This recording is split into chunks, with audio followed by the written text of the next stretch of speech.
सभी छोटे बड़े श्रोताओं को सुनीता भटनागर का प्यार भरा नमस्कार। ऑडियो स्टोरीज के हमारे चैनल कहानी जगत में आप सभी का स्वागत है।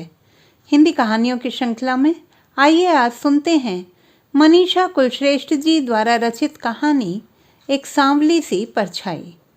सच कहूँ तो वो एक सांवली परछाई ही तो थी। तमाम खूबसूरत चेहरों के पीछे सहमी सी एक छिपती छुपाती परछाई। वह खूबसूरत लड़कियों से चहकता घर मेरी सहेली फरजाना का था। जब मैंने इसे अपनी क्लास में देखा था तो देखती रह गई थी। छूने से मैला होता गोरा रंग और टिपिकल खानदानी मुस्लिम नाक नक्श, एक तो छोटा कस्बा और साइंस पढ़ने के लिए लड़कों के स्कूल में जाने वाली एक मुस्लिम लड़की। यूं हम 4 लड़कियां थीं जो गर्ल्स स्कूल में साइंस फैकल्टी के अभाव में बॉयज़ स्कूल में 9वीं क्लास में दाखिल हुई थी। पर हम 3 लड़कियां उस कस्बे में बाहर से ट्रांसफ़र होकर आए अधिकारियों की बेटियां थीं। नमिता के पापा उस कस्बे के एसडीएम थे, नीरजा के पापा इलेक्ट्रिसिटी बोर्ड के एक्सियन थे और मेरी मम्मी गर्ल्स स्कूल के प्रिंसिपल थी और पापा बीडीओ। यूं फरजाना के पापा भी जिले के लीडिंग क्रिमिनल लॉयर थे। पर एक तो यह राजस्थान का मुस्लिम बहुल कस्बा उनका स्थायी निवास था। फिर उस समय भी जहाँ गिनी चुनी लड़कियाँ गर्ल्स स्कूल में भी बुर्का पहन कर जाती थीं, ऐसे में फरजाना ही जानती होगी कि उसने अपने पापा से कितनी जिद और मिन्नतें की होंगी हमारे साथ बॉयज़ स्कूल में एडमिशन लेने की। हालांकि उसकी कुछ बड़ी बहनें मम्मी के स्कूल में तब भी पढ़ रही थीं और वे बुर्का पहनकर आया जाया करती थीं। न जाने किस तरह फरजाना ने पापा को मनाया होगा कि ना तो वह बुर्का पहनेगी और साइंस पढ़ेगी, वो भी लड़कों के स्कूल में। अम्मी की तो चलती ही कहाँ। फरजाना की बहनों की गिनती याद नहीं, पर 2 बेइंतहा खूबसूरत बहनें अंजुम दीदी और निखात दीदी मम्मी के स्कूल से 10वीं की परीक्षा दे रही थी। साथ पढ़ने की वजह से और हमारे स्कूल से उसका घर पास होने की वजह से हम उसके घर आने जाने लगे थे। तब पता चला कि और भी बहनें हैं फरजाना की। उन दोनों दीदियों से बड़ी एक दीदी की शादी हो चुकी है। एक फरजाना से जरा बड़ी बहन शाजिया को देखकर तो मेरे मुंह से निकल ही गया, हाय फर्जी, पहले तुझे देखा तो तू खूबसूरत लगी, फिर अंजुम और निखात दीदी तुझसे भी सुंदर लगी, अब ये शाजिया, माय गॉड, तुम सब कुछ भी नहीं हो इसके आगे। और कितनी सुंदर बहनों से मिलवाएगी। शाजिया का मन पढ़ने में जरा भी न था। 5वीं के बाद अम्मी से कह दिया नहीं पढ़ना। अम्मी भी खुश, बेटी भी। मगर शाजिया का कमाल देखते, जरदोजी के गरारे कुर्ते काटने में, और सुंदरता तो जैसे तराशी हुई और तमाम उपमाओं को लगा दो उसके सौंदर्य वर्णन में तो भी कम पड़े। हल्की भूरी बड़ी बड़ी आंखों पे भंवरे सी पलकें, तीखी नाक, तराशे गुलाबी होंठ, और सच मानो ये कल्पना नहीं है। और भी 2 छोटी बहनें थीं फरजाना की, वसीमा और गुल। गुल तो तब आंटी की गोद में ही थी। ये छुटकियां भी कम ना थीं।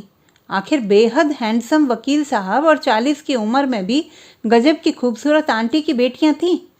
2 बेटे गुल से जरा बड़े सुहैल और तुफैल, ये भी माशाअल्लाह गोरे और सुंदर। अक्सर इंटरवल में हम वहीं होते थे। वकील साहब की हवेली में कभी आलू के मुगलई पराठे खाते, तो कभी जर्दा, तो कभी सेवैयाँ। मुझे और नमिता को तो गोश्त खाने में भी गुरेज न था, पर हमारे साथ होती थी ब्राह्मणी नीरजा, आज लंदन में डॉक्टर है, भले ही अब हेम वेम खा लेती होगी। कितने ही दिन तो इस खूबसूरत खानदान में आते जाते हो गए और अंजुम दीदी का निकाह तय हो गया। घर में माहौल बदल गया। रेशमी गरारे शरारे सिले जाने लगे। दुपट्टों पर सुंदर मुकेश और सुनहरी लैसों और मोतियों का काम शुरू हो गया। बीच बीच में गीत भी होते, उबटन लगता, बेला मोतियों के गजरों का ढेर बटता, महकता। फरजाना पढ़ने के लिए इतने बड़े भव्य घर में भी तन्हाई न मिल पाने के कारण चिढ़ जाती। उसे बस डॉक्टर बनना था, बाकी सब व्यर्थ लगता। पर मुझे बहुत आकर्षित करता था वह माहौल। फरजाना का घर हमारे घर से दूर ना था। उस पर अंजुम दीदी मम्मी की स्टूडेंट थी, सो हर रस्म पर मैं वहीं होती। शाजिया से मेरी बेहद पटती। उसका खूबसूरत लहजे में बोलना, छेड़ना, रूमानी बातें करना मुझे बहुत भाता। हम दोनों ही की गीतों में, नाचने में खूब रुचि रहती थी, लेकिन फरजाना चिढ़ जाती थी। ऐसे ही एक दिन शादी के पहले की रस्मों के बीच चहकते गीतों और महकते उबटनों और सरसराते शरारों को छोड़ मैं पानी पीने उनकी रसोई तक गई तो वहाँ एक लंबी सांवली लड़की रस्म के बाद बांटी जाने वाली केसर या बूंदी दोनों में रख रही थी। रसोई की गर्मी में सांवला चेहरा तप आया था।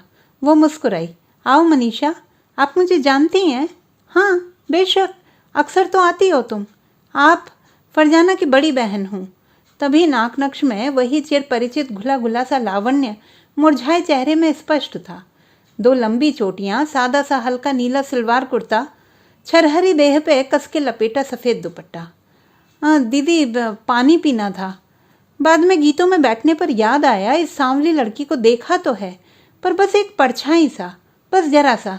रसोई से निकलकर दस्तरखान तक जाना, वहाँ से रसोई और ढेरों कमरों के बीच किसी कमरे में आते जाते हम अपनी किशोर वय अलहड़ता में कब उस ओर ध्यान देते। फरजाना से कहा, तूने बताया नहीं? हाँ, वो अंजुम दीदी से बड़ी हैं, फिरदौस दीदी, पापा की यानी मेरी दूसरी अम्मी की बेटी। अलग रहती थी कहीं, अम्मी नहीं रहीं तो यहाँ आ गई।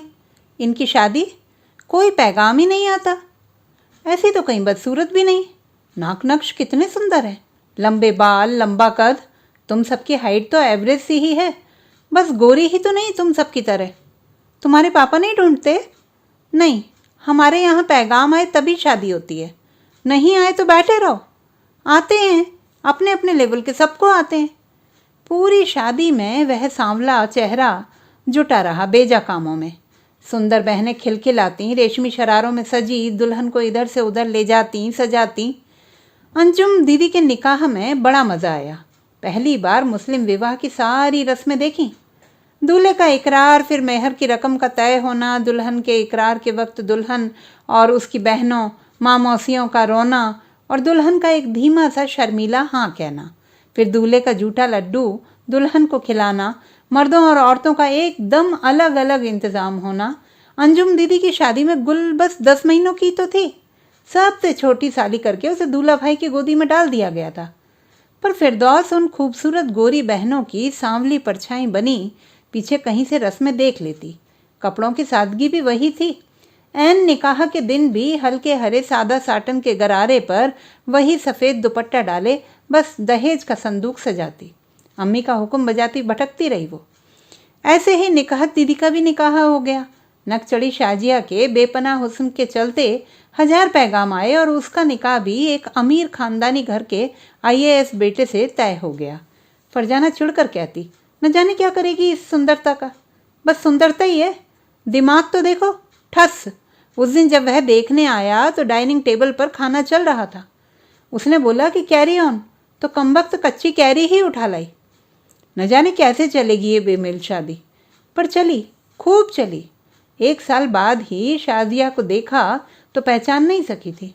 कटे बाल, स्लीवलेस ब्लाउज, यदा कदा बाल झटक कर बोले गए अंग्रेजी के जुमले। दूल्हा भाई अलग सौ जान से न्यौछावर। कमी क्या थी? अदा थी, हुस्न था, बस इल्म ही तो कम था। लाख चाहकर भी फरजाना डॉक्टर न बन सकी। हम तो पहले ही पढ़ाई में सीरियस थे ही नहीं। नीरजा का पहली बार में ही PMT में सिलेक्शन हो गया। नमिता को तो हम 10वीं में थे तभी उसका ट्रांसफ़र हो गया था। फरजाना और मैंने BSc साथ किया, वो भी पास के शहर में डेली अप डाउन करके।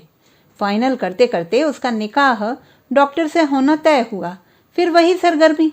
बहनें अपने बाल बच्चे लिए कई कई दिन पहले आ जुटी।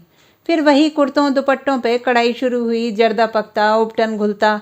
इस सब से अब मैं ऊबने लगी थी कि एक दिन यूं ही फरजाना के कमरे में चमेली की लताओं से ढकी खिड़की के पास पड़े बिस्तर पर पास पास लेटकर उससे अंतरंग बातें कर रही थी। उस दिन वसीम कॉलेज मिलने आए तो तू कहाँ मर गई थी? चेहरा देखा होता बेचारे का। जिस दिन तय किया था उससे कॉलेज में मिलना, उसी दिन ये हंगामा हो गया। क्या? बताना। पता चल गया क्या? नहीं, मेरी बात नहीं, फिरदौस की बात खुल गई। क्या? चल छोड़ना। नहीं, बताना। तू इडियट, क्या अब तक मुझ पर भरोसा नहीं? और तेरे घर की बात मेरे घर की बात है।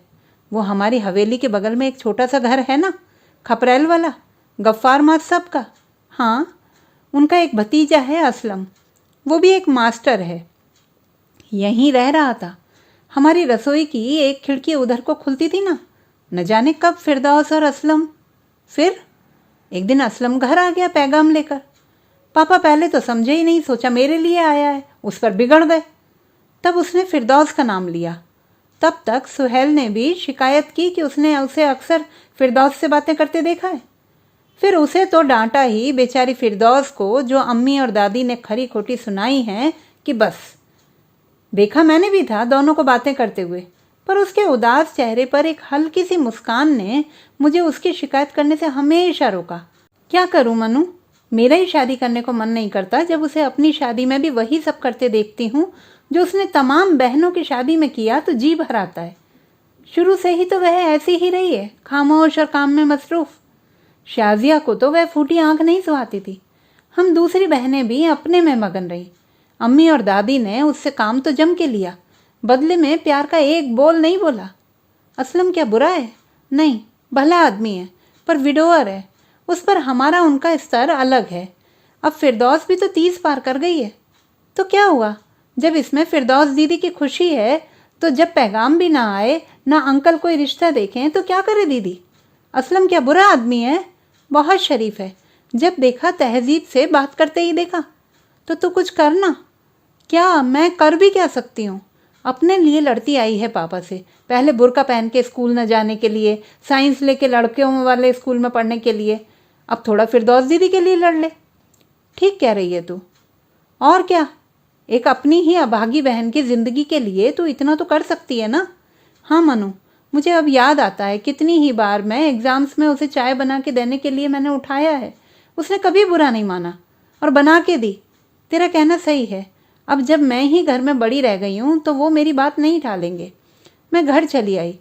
फरजाना ने न जाने कैसी वकालत की कि जब मुझे कार्ड मिला शादी का तो उसमें दोनों बहनों का नाम था। आखिर बेटी किसकी थी? एक नामी वकील की। फरजाना वेड्स वसीम और फरदौस वेड्स असलम। शादियां हुई उस हवेली की तमाम शान शौकत के और उन्हीं प्यारी रस्मों के साथ। फरजाना की खुशी दोहरी थी, वह चहक रही थी। वसीम मियाँ बड़े बातूनी निकले। असलम और फिरदौस दीदी दोनों सहमे तो थे, पर खुशी उनकी आंखों की कोरों से छलक रही थी। फरजाना विदा के वक्त रस्मन आके गले मिली तो मैंने कहा, कमबख्त झूठ मूठ ही सही, रो तो दे, इतनी दूर बॉम्बे जा रही है। वह फुसफुसाई, क्यों रोऊं? रोने की बात ही क्या है? गांव से निकलकर शहर में जा रही हूँ। उधर पास ही सटे घर में विदा होकर जा रही फिरदौस दीदी जो जार जार रोई हैं कि बस मुझे लगा बरसों की बात बात पे दवाई रुलाई अब फूटी है। मेरे भी गले लगी। वसीम मियाँ ने दहेज का सामान इसलिए ले जाने से इनकार कर दिया कि बॉम्बे में घर छोटे होते हैं, इनकन्वीनियंस होगी। असलम मियाँ ने कहा कि यह उन्होंने पहले ही कहा था कि वे फिरदौस को बस दुल्हन के जोड़े में ले जाना चाहते हैं, दहेज उनके उसूलों के खिलाफ बात है। फरजाना से फिर नहीं मिल सकी, वो शारजा चली गई। पर उसकी सांवली परछाई सी फिरदौस दीदी से मैं अपनी शादी के बाद एक बार फिर मिली, मम्मी के ऑफिस में, जब मम्मी एजुकेशन में डिप्टी डायरेक्टर्स थी। अरे मनीषा दीदी, आप यहाँ? हाँ, आंटी से तबादले की बात करने आई थी। किसके? अपने। आप? हाँ, मैं टीचर हूँ ना, गर्ल्स स्कूल में। वहीं पर अब प्रमोशन है, पर मैं कहीं और नहीं जाना चाहती। आपने पढ़ाई कब की?